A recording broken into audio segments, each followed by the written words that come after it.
men of the 2nd Marine Division. We're now embarking on a full-scale amphibious operation after many months of intensive training.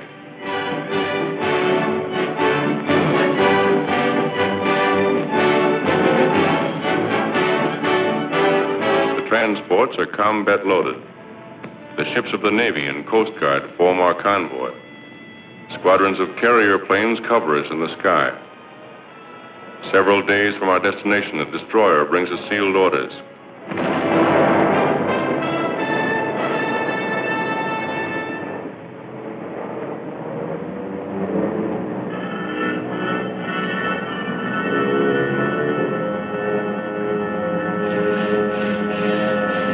It won't be long now before we know where we're bound. The relief map of our objective is broken out. Fortified island of Betio and the Tarawa atoll, a very important Jap air base on the outer fringe of their Pacific defenses. Our platoon leaders started explaining the terrain to us. By the time they were finished, we knew that island and its reefs as well as we knew our own backyards. We built more machine gun ammunition.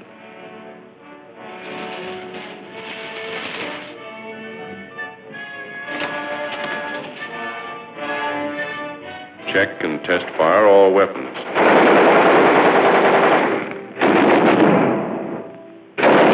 Exercise helped to relieve the tension.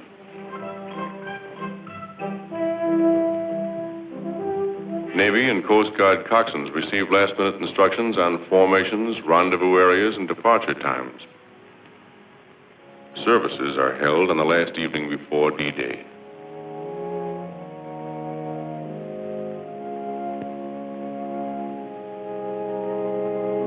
We liked listening to Father Kelly.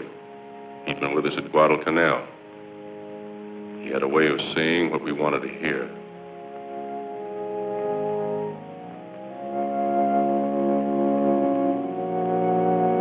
Many of these men were killed the following morning.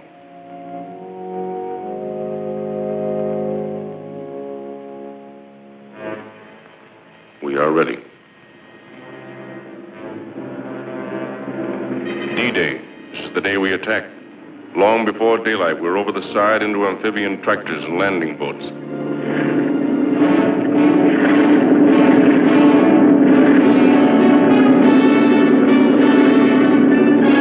At daylight, our naval vessels open fire, and for 4 solid hours, they pound Tarawa with high explosives.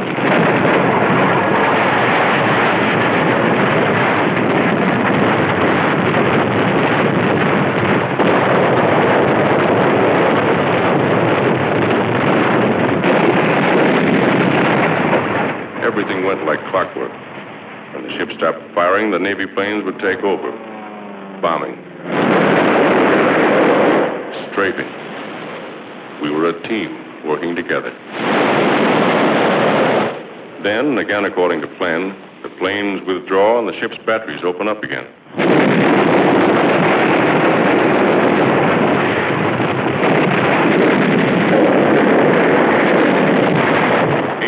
The hour we attack is getting close. For 3 days before we moved in, over 4 million pounds of explosives have been dropped on the island. It didn't seem possible that anyone could live through that bombardment.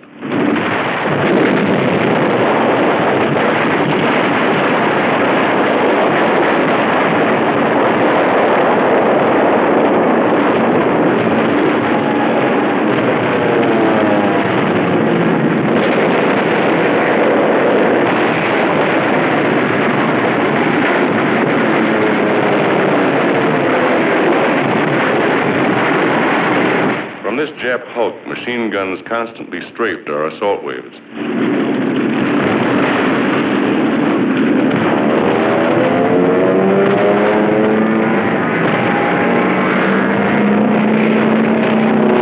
We bombed them out twice, but each time a new crew took over. One of our planes scores a direct hit.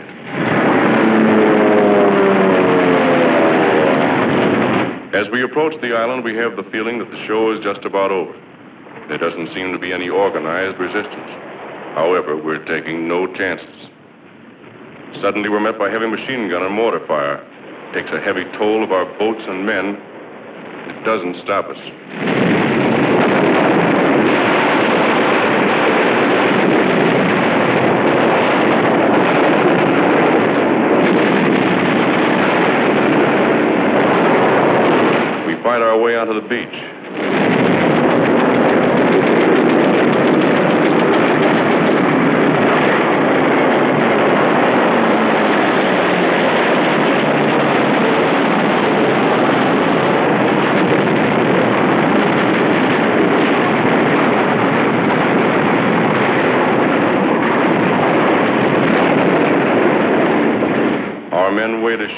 from wrecked amphibians.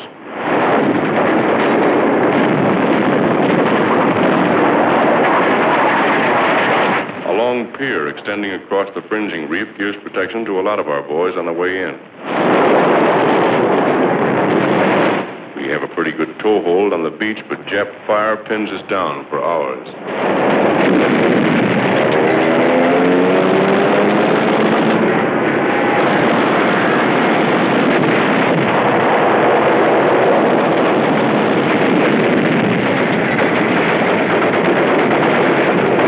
Casualties are pretty high, but as we found out later, blood plasma saves a lot of lives.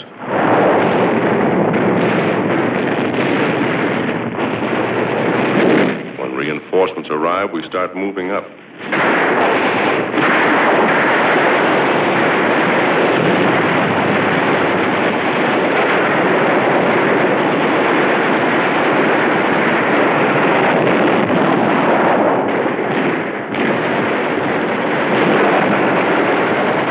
It isn't easy knocking those Japs out of their positions.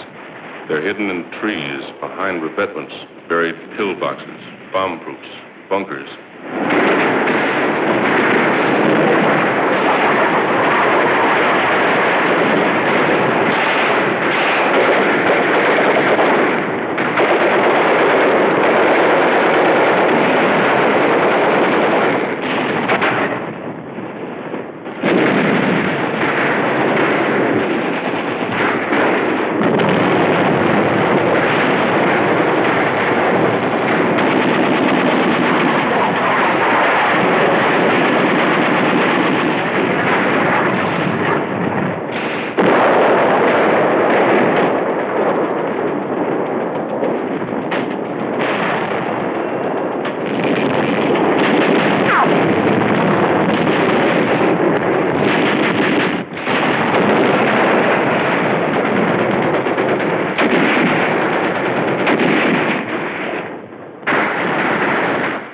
Hand grenades.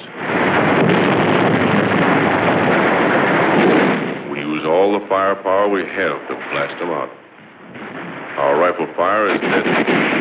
So are the flamethrowers and the mortars. The enemy breaks from cover.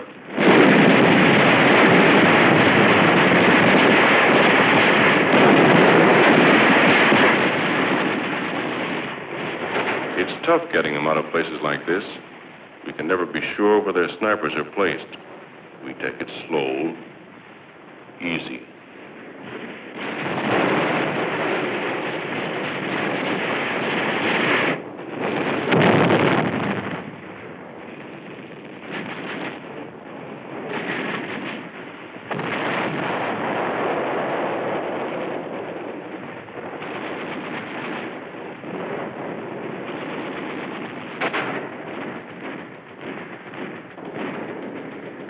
This bunker is giving us plenty of trouble. We have orders to clean it out.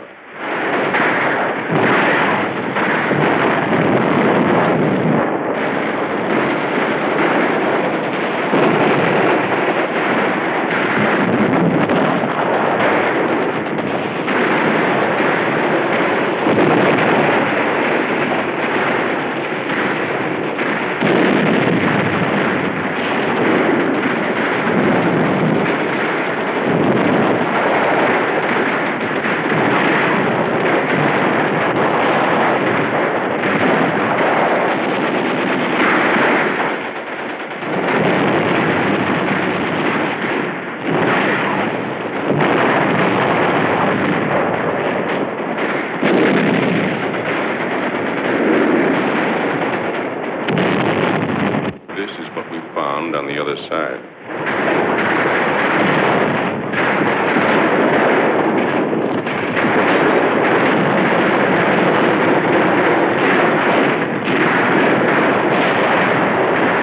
They're savage fighters.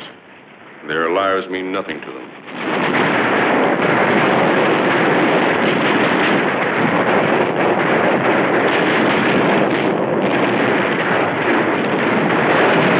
One of our boys is hit.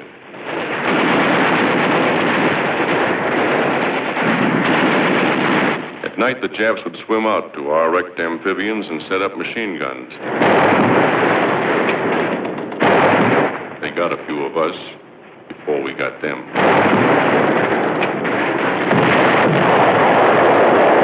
Commanding officer of the assault troops confers with his staff. One of our medium tanks remains in operation.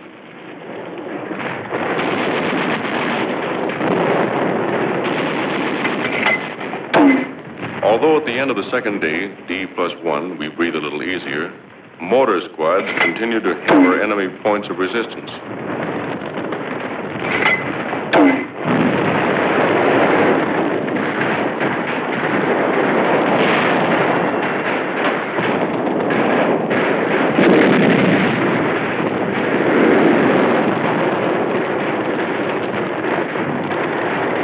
By this time, we know the Japs are licked.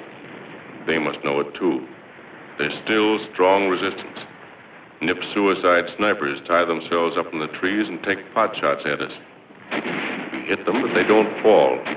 Just die and hang there.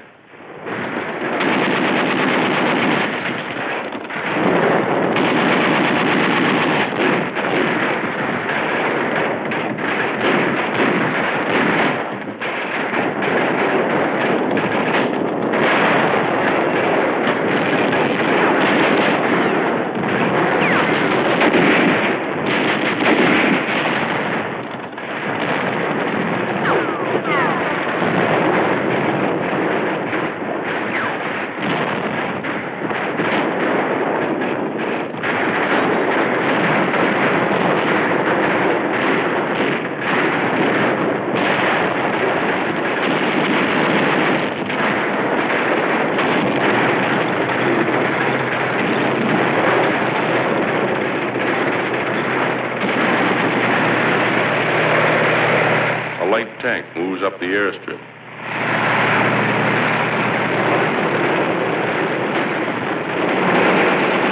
One of our boys is wounded during the attack on the airfield. Another Marine goes out after him in a Jeep under heavy machine gun fire.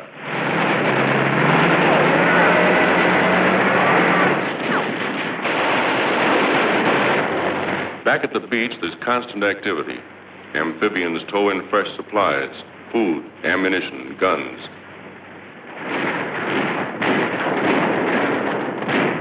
As the battle moves across the island, the chaplain's assistants tend the dead, removing the lower identification tick and leaving the duplicate on each Marine so there'll be no mistake later on. Generals Holland Smith and Julian Smith commanding the force and division. Admiral Harry Hill commanding the task force. Sometimes we actually have to dig the Japs out of their holes. The island is infested with buried pillboxes, many of them still crawling with Japs. These bunkers were so constructed that heavy shelling and demolition charges failed to crumble them. Many of them were over 20 feet deep.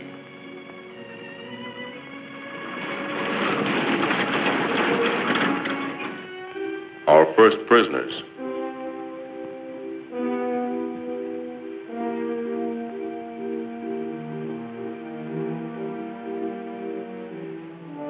The wounded are given first aid in the field and then carried by stretcher to the boats. With them always are the Navy hospital corpsmen and Navy doctors and surgeons. At the transport, the steel litters are lifted from the barges and lowered into the hold. They're taken to the ship's hospital. Not a second is lost.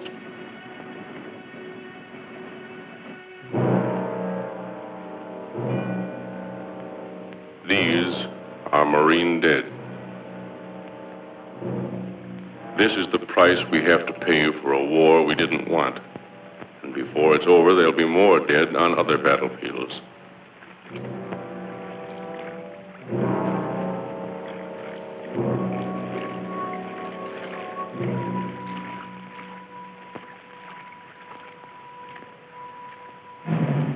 Burial aboard ship for Marines killed in action.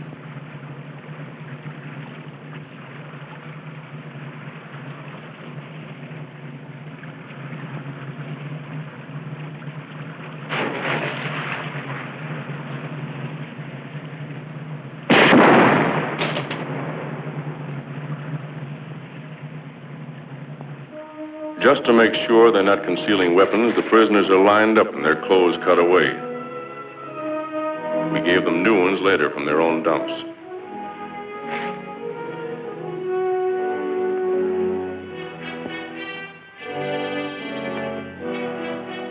The rest of the island's defending force is dead. None escaped. Tokyo once boasted that it would cost 100,000 of our men to take Tarawa.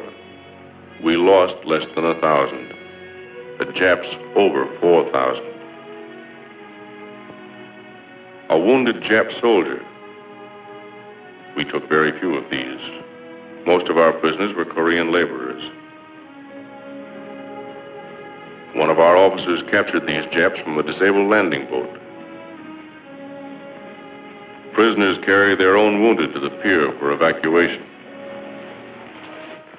Captured Jap water. This is the first chance the boys have had to wash since they got on the island. Gunfire from our warships knocked these big guns out early in the bombardment. These were English Vickers guns captured by the Japs in Singapore.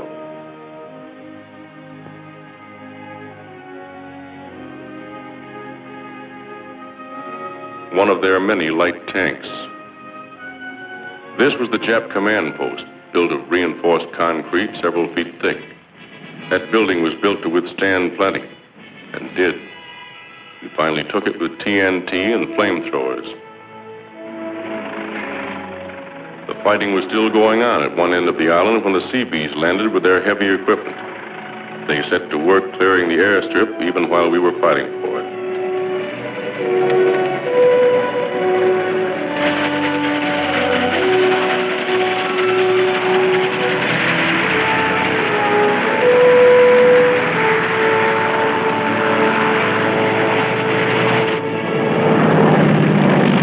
The first plane landed just 24 hours after the Seabees had started to work.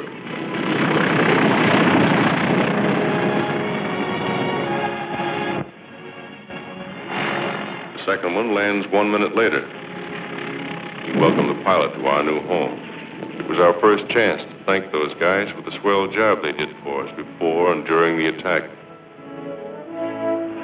On D+4, our relief came in. Maybe you think we weren't glad to see them.